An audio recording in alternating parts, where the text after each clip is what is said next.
So for 4 weeks now, I haven't had a car.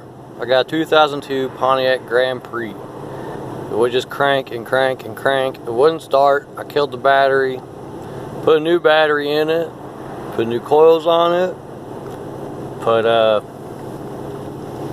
new spark plugs in it, new wires. Started there, put a fuel filter on it.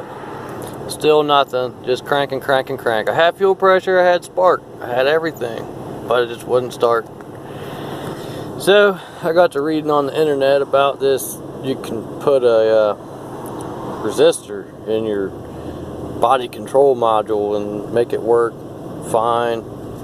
So what I ended up doing was I just ripped this out.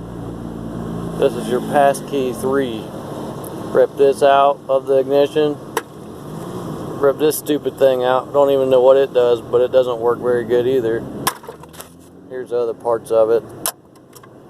I need none of that junk, because now the car runs. I cut all the wires. You can see there. I cut this one. I didn't cut that one. I just unplugged that one.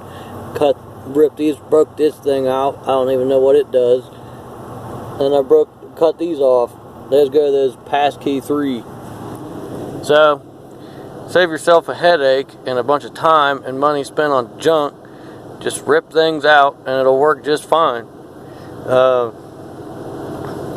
My other suggestion would be that I took it to a mechanic and it was there for a week and they couldn't find anything wrong with it because it doesn't throw codes when it's that stupid passkey 3.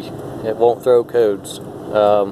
So I just pretty much unplugged everything, started cutting wires and got it to work.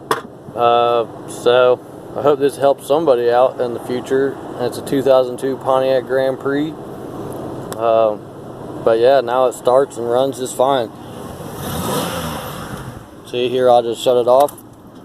Start right back up. Starts.